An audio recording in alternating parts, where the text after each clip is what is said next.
विधानसभा चुनाव की बात की जाए, जब भारतीय जनता पार्टी के नेताओं से हमने चर्चा की तो वो यही कहते हैं कि कांग्रेस पार्टी ने जाति का बीज बोया है हर विधानसभा में, राजगढ़ जिले में, इसलिए ब्यावरा विधानसभा सीट भी जीती जाती है। जातिगत टिकट बांटते हैं कि आप ऐसे इन सवालों के जवाब कैसे देंगे? देखिए, कोई ना कोई जाति में तो कोई ना कोई व्यक्ति पैदा होगा। मैं दांगी समाज में पैदा हुआ तो मैं काम करता हूँ पार्टी का, मुझे पार्टी ने टिकट दिया, इसमें कौन सी जाति वाली बात है? ये जाति की राजनीति भाजपा करती है, भाजपा भी तो किसी न किसी समाज को टिकट देती है। तो उसमें कौन सी ये बात आई है कि मैं दांगी समाज से हूँ, मान लो भाजपा ने नारायण सिंह सोंधिया जी को दिया तो वो सोंधिया समाज से होती है। इसमें जाति वाली बात तो होना ही चाहिए राजनीति में। कोई जातिवाद नहीं, सब जाति एक समान है। हम सब लोग सारी जातियों में हम विश्वास करते हैं, सारी जातियों के साथ मिलकर हम काम करते हैं। तो कोई जातिवाद हम लोगों ने नहीं किया है। हम तो काम पे, हमारी ईमानदारी पे, लोगों के विश्वास पे हम काम करते हैं। उस पर हम लोगों को वोट देती है पार्टी, जनता। राज नमस्कार, आप देखें राजधानी समाचार। बात की जाए मध्य प्रदेश के मालवा अंचल क्षेत्र की, जब मालवा की बात होती है तो राजगढ़ जिला चर्चित है और राजगढ़ की एक विधानसभा है ब्यावरा। ब्यावरा में हमेशा देखा जाए तो कई वर्षों से कांग्रेस का दबदबा रहा है और कांग्रेस के विधायक बढ़ रहे हैं। बीजेपी भी लगातार इस सीट को जीतने का प्रयास कर रही है। कहीं ना कहीं कांग्रेस के जो कार्यकर्ता हैं और कांग्रेस से जो गांव देहात से लोग जुड़े हुए हैं, उसके कारण बीजेपी है नहीं जीत पा रही।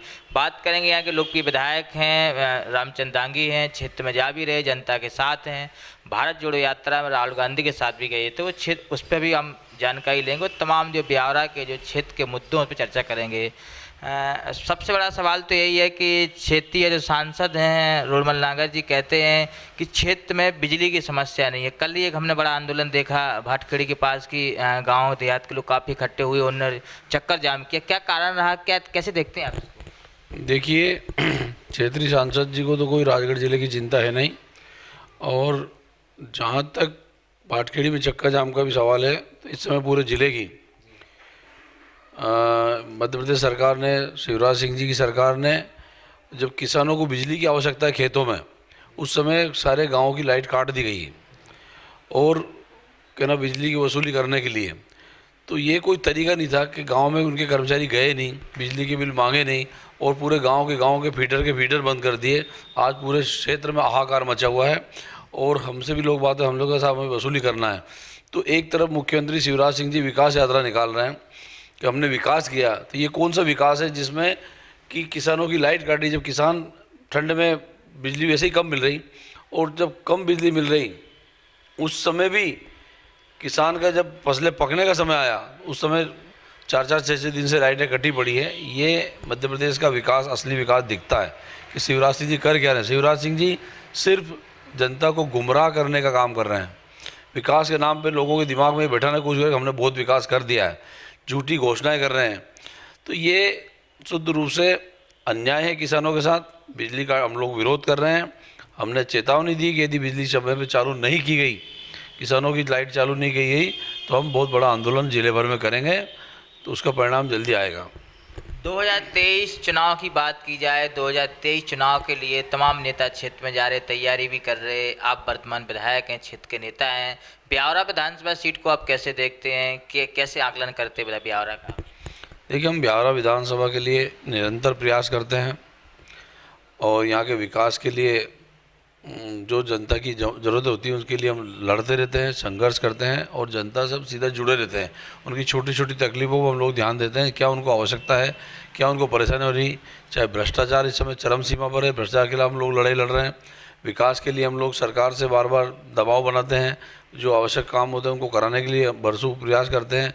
फिर भी ये सरकार इस क्षेत्र के साथ सौतेला व्यवहार कर रही है, पर हम लगातार जनता की आवाज़ को उठा रहे हैं और पूरी ईमानदारी से जनता के बीच में रह कर के काम कर रहे हैं और हर समय जनता के सुख दुख में उनके साथ खड़े रहते हैं।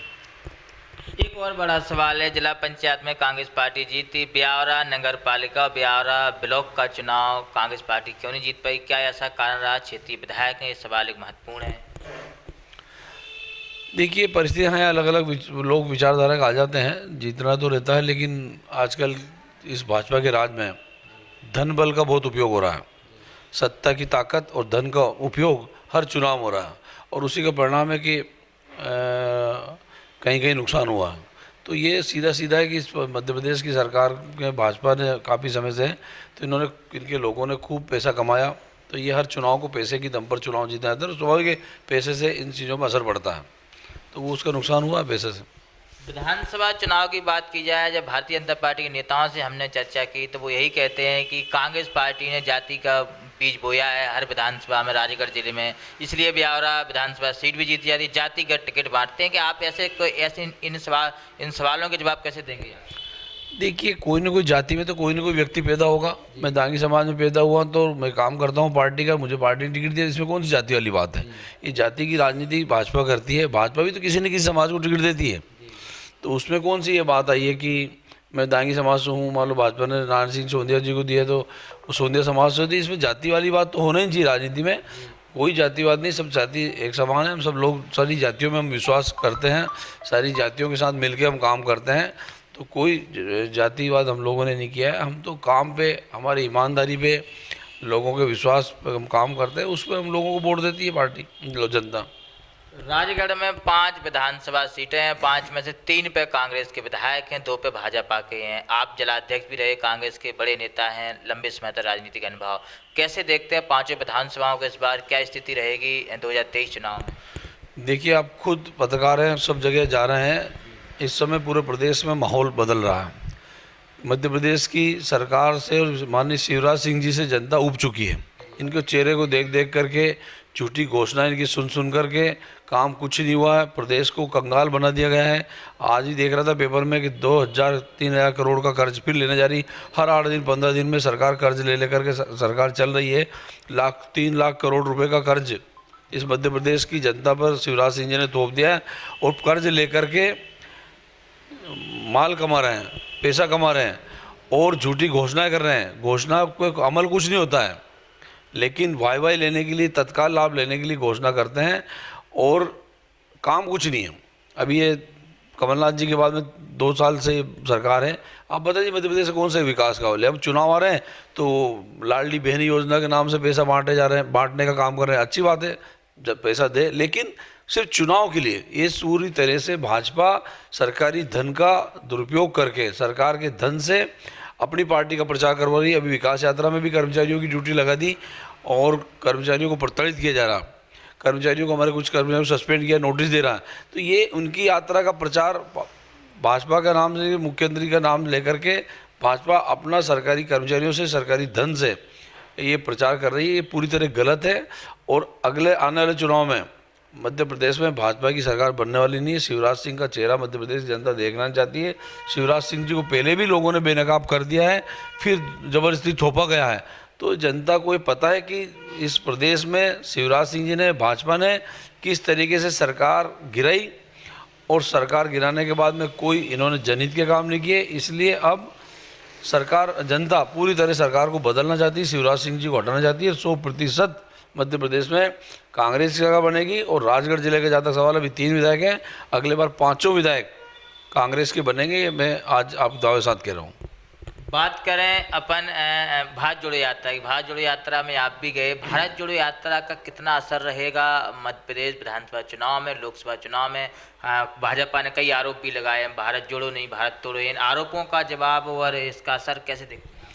देखिए, पूरे देश में एक असंतोष का माहौल बनाया, एक ऐसा सांप्रदायिक तनाव फैलाया कि देश में नफरत के बीज बोए भाजपा के लोगों ने, नरेंद्र मोदी जी ने, उनकी पार्टी ने। उसको देख कर के राहुल गांधी को लगा कि देश सबका है, सबसे मिलकर के देश बना, सभी धर्म, सभी समाज के लोगों ने मिलकर के इस देश को सींचा है, इस देश को जोड़ा है, इस देश को आज़ाद कराया है। तो आज जब ये नफरत का बीज उन्होंने देखा तो उन्होंने कोई सरकार के लिए, चुनाव के लिए, राहुल गांधी ने नहीं, उन्होंने देश की एकता, अखंडता मजबूत करने के लिए इस देश में भारत जोड़ो यात्रा निकाली। और भारत जोड़ो यात्रा आप देखा है कि पूरे देश में एक बहुत आज तक की विश्व की सबसे ऐतिहासिक सफल यात्रा रही है। इतने लंबा सफ़र किसी राजनेता ने नहीं किया है, और उस यात्रा में सारे वर्ग के लोग, सभी समाज के लोग जुड़े, और उससे लोगों में विश्वास पैदा हुआ, और उसकी वजह से लोग कांग्रेस से भी जुड़े, राहुल गांधी से जुड़े, और यात्रा ऐतिहासिक बहुत सफल यात्रा है। निश्चित रूप से इस देश की एकता, अखंडता के लिए जो उन्होंने काम किया है उसका लाभ पूरे देश को होगा, और साथ ही हमारी पार्टी को भी होगा। 2000 23 में चुनाव हैं, चुनाव के पहले 24 में भी चुनाव है। कांग्रेस पार्टी में एक बड़ा बदलाव, मल्लिकार्जुन खड़गे को राष्ट्रीय अध्यक्ष बनाया है। जो आरोप लगते थे भाजपा की ओर से कि एक ही गांधी जी को लगातार बनाया जाए, सोनिया गांधी, राहुल गांधी, इन आप क्या ताकत मिली पार्टी को, कार्यकर्ताओं को मल्लिकार्जुन जी से? देखिए, हमारी पार्टी में लोग आरोप लगाते थे, आरोप इसलिए लगाते हैं कि गांधी परिवार पर, राहुल गांधी से उनको खतरा है। ये एक ऐसा परिवार है जिसने हमेशा देश के लिए काम करा है, अपने स्वार्थों के लिए काम नहीं करा है, और ना कभी प्रधानमंत्री बनने के लिए वो परिवार लालायित हुआ है। जब पिछले बार सरकार मनमोहन सिंह जी बनी थी, उसके पहले सोनिया गांधी के नेतृत्व में चुनाव हुए थे, सरकार बनी थी, और सोनिया गांधी को पूरे देश के लोग, पूरे सांसद लोग चाहते थे प्रधानमंत्री बने, लेकिन वो प्रधानमंत्री नहीं बनी। दूसरे कार्यकाल में राहुल गांधी प्रधानमंत्री बन सकते थे, उन्होंने भी मना कर दिया। तो ये ऐसी पार्टी के ऐसे नेता हैं, ऐसे लोग हैं जिन्होंने कभी पद के लिए तड़पे नहीं, कोशिश नहीं करी। एक तरफ मोदी जी ये आरोप लगाते हैं, लेकिन मोदी जी क्या है, आडवाणी जी को हटाया, जोशी जी को हटाया, वो खुद आकर के स्वयंभू बन गए, और आज उनकी मनमानी कर रहे हैं पार्टी में। जिसको चाहे वो राष्ट्रीय अध्यक्ष बनेगा, जिसको चाहे उनकी मर्जी का नहीं होगा उसको साइड लाइन कर देंगे। तो ये इसमें प्रजातंत्र थोड़ी है, लोकतंत्र नहीं है। और कांग्रेस में सब लोग कहते थे कि एक ही परिवार, तो राहुल गांधी जी को कोई जब प्रधानमंत्री बन सकते तो राष्ट्रीय अध्यक्ष कोई मतलब नहीं था। आज भी वो नेता हमारी पार्टी के काम कर रहे हैं। मल्लिकार्जुन खड़गे बहुत सीनियर वरिष्ठ नेता हैं, उनको बनाया कि ठीक है, हम सब लोग अपना अध्यक्ष बदल दिया। तो हमारी पार्टी तो मजबूत पार्टी है। बीजेपी जब आरोप भी लगाती है तो बीजेपी का जवाब भी मिल जाता है भारतीय जनता पार्टी। बात करें अब राघवगढ़ नगर पालिका चुनाव की। राघवगढ़ में जिस प्रकार से दिग्विजय सिंह का जो क्रेज है, दिग्विजय सिंह जो बड़े नेता हैं, उनका दबदबा आज भी राघवगढ़ में है, और राघवगढ़ नगर पालिका कांग्रेस जीती। आप कैसे देखते हैं कि दिग्विजय सिंह की जो छवि को धूमिल किया जाता है मध्य प्रदेश में, कहीं अब राय साहब की नहीं चलती, कैसे देखते हैं इसमें चुनाव जीते? देखिए, देश भर में यदि बीजेपी किसी के पीछे लगती है तो राहुल गांधी जी परिवार को और दिग्विजय सिंह जी के पीछे लगती है। इसका मतलब ये है कि बीजेपी सिर्फ डरती है दिग्विजय सिंह जी से, राहुल गांधी से, तो ये इसीलिए उनको डैमेज करने का प्रयास करती है। हमें तो यहाँ तक पता लगा कि राहुल गांधी को डैमेज करने के लिए हजारों करोड़ रुपए भाजपा ने खर्च किए हैं। तो ये बोलती उन्हीं के खिलाफ है जिससे डरती है। दिग्विजय सिंह जी एक ऐसे स्पष्टवादी नेता हैं जो हमेशा अपनी बात को सच कहते हैं। अब उसको भाजपा तोड़ मरोड़ करके पेश करती है। अभी वीर सावरकर के बारे में जो दिग्विजय सिंह जी ने पहले बीच समय बयान दिया था, वो उनकी किताबों में जो लिखा है गोमांस का, गोमाता के जो उन्होंने विरोध किया सावरकर जी ने, उसको उन्होंने पढ़ा है खाली कि ये वीर सावरकर के लेख है। उसको तोड़ मरोड़ करके उन्होंने भी 2-4 दिन पहले उनके अजीत वाजपेयी, कोई उनके प्रवक्ता है वाजपेयी, उन्होंने उनको वीडियो को तोड़ मरोड़ करके गोमांस खाने के प्रचार करने का सहयोगी बताया दिग्विजय सिंह जी को। ये ऐसी पार्टी की जो खुद तो वो काम गलत करते हैं, गोमाता के खिलाफ उनके लेख हैं, और दिग्विजय सिंह जी को उसको थोपते हैं। भाजपा हमेशा झूठ का सहारा लेती है, और ये पार्टी इसी विचारधारा की पार्टी की झूठ पे चलती है, जो दुष्प्रचार करती है। तो दिग्विजय सिंह जी हमारे मजबूत लीडर हैं। राघवगढ़ क्या पूरे प्रदेश के नेता हैं, और देश में भी उनकी एक अपने आप की छवि है। आज भी इस उम्र में भारत जोड़ो यात्रा में इतने लंबा समय चले, तो राघवगढ़ तो एक उनका घर है। बचपन से उन्होंने राघवगढ़ में खेले पले बड़े हुए हैं, और वहाँ की जनता के एक एक उनके दिलों में बैठे हुए हैं, उनके लिए काम करते हैं। और आज जयवर्धन सिंह जी जो उनके बेटे हैं, वो भी उनके पद चिन्हों पर चल करके उसी तरीके से लोगों के बीच में खुले रहते हैं। ये ऐसे नेता हैं जो हमेशा जनता के बीच में रहते हैं, ऊपर नहीं उठते हैं, जनता के दिलों में रहते हैं, जनता के लिए काम करते हैं। छोटी छोटी बातों को भी बहुत माइंड कर करके उनकी समस्याओं का समाधान करते हैं। तो उनके गढ़ में कुछ कर नहीं सकता, उनका पूरा प्रदेश उनका गढ़ है। दिग्विजय सिंह जी हैं, कमलनाथ जी, उनके नेतृत्व में हमारा प्रदेश आगे बढ़ेगा। चुनाव लड़ेंगे दोनों नेताओं के नेतृत्व में, और सरकार कांग्रेस की बनाएंगे। एक और सवाल है, 2018 में कांग्रेस पार्टी किसान आंदोलन, कर्जा माफी का मुद्दा लेके गई, सरकार बनी, सिंधिया जी भी साथ थे। 2023 में क्या रणनीति है? 2023 में क्या मुद्दे लेके जाएंगे? क्या बेरोजगारी, महंगाई यही रहेंगे, कि इसके अलावा और भी कुछ मुद्दे हैं कांग्रेस पार्टी के पास? देखिए, हमारा जो घोषणा पत्र पिछले 2018 में बना था किसानों का कर्जा माफी का, वो आज भी हमारा मुद्दा है। हमने बहुत कुछ तक कर्जा माफ़ किया है, और आगे जो बचा शेष किसानों का कर्जा वो भी माफ़ करेंगे। साथ ही बेरोजगारी का भी हमारा मुद्दा रहेगा। आज इस सरकार में बेरोजगारी बढ़ी है, महंगाई बढ़ी है, भ्रष्टाचार बढ़ा है, कर्मचारियों को प्रताड़ित किया जा रहा है, कर्मचारियों के वेतन भत्ते नहीं बढ़ाए जा रहे हैं, कर्मचारियों की मांगें नहीं मानी जा रही है, तो और महिलाओं का, किसानों का हमारा मुद्दा रहेगा। ये बहुत सारी ज्वलन समस्याएं जो प्रदेश जूझ रहा है इस समय, उन सब मुद्दों को लेकर के जाएंगे और सबको हम अपने घोषणा पत्र में, जो पिछली घोषणा पत्र हमने पूरा नहीं किया वो, और अन्य जो नई समस्याएं सामने आ रही हैं उन सबको लेकर के हमारा घोषणा पत्र बनेगा और उसमें हम लोग जनता के बीच में जाएंगे, फिर जाकर के जनता की आवाज़ उठा करके, जनता की आवाज़ बन करके सरकार, हमारी पार्टी चुनाव लड़ेगी। एक और सवाल है, जब तमाम सवाल हो ही रहे, क्या रामचंद्र दांगी को फिर से अगर ब्यावरा से कांग्रेस पार्टी टिकट देती है तो क्या स्थिति बनेगी और किस प्रकार से आप जनता का मत और जनता के बीच का रुझान देख रहे हैं, कैसे समय? ये हमारी पार्टी का निर्णय है, हम तो पार्टी के सिपाही हैं। टिकट देगी तो चुनाव लड़ेंगे, नहीं देगी तो जिसको देगी उसका भी काम करेंगे। और हमने अपना ऐसा कोई काम नहीं किया इन 2-3 सालों में कि जिससे हमारी कोई इमेज ख़राब हो। हमने भ्रष्टाचार नहीं किया, हमने भ्रष्टाचार के खिलाफ लड़ाई लड़ी है, हमने ईमानदारी से अपने जीवन भर राजनीति की है और आगे भी इस तरीके से जनता के बीच में रह के काम करते रहेंगे। पार्टी आदेश करेगी तो चुनाव लड़ेंगे और ये नहीं किसी और को भी देगी तो उनके भी लिए चुनाव लड़के निश्चित रूप से कांग्रेस की ब्यावरा विधानसभा में कांग्रेस की सीट आएगी, विधायक कांग्रेस का बनेगा। तमाम वो मुद्दे थे, महंगाई या बेरोजगारी के, उन मुद्दों पर चर्चा हुई। और ब्यावरा राजगढ़ की राजनीति हो, चाहे राघवगढ़ हो, दिग्विजय सिंह के करीबी माने जाते, लंबे समय से राजनीति का अनुभव है रामचंद्र दांगी को। देखना होगा 2023 में क्या Congress party Biaora seat repeat करती है तो क्या रुझान बनते हो, किस प्रकार से यहाँ पे पार्टी की स्थिति बनती है, पूरी जानकारी देंगे। राजधानी समाचार विश्वकर्मा की रिपोर्ट, कैमरामैन हर कुशवाहा के साथ, ब्यावरा, राजगढ़, मध्य प्रदेश।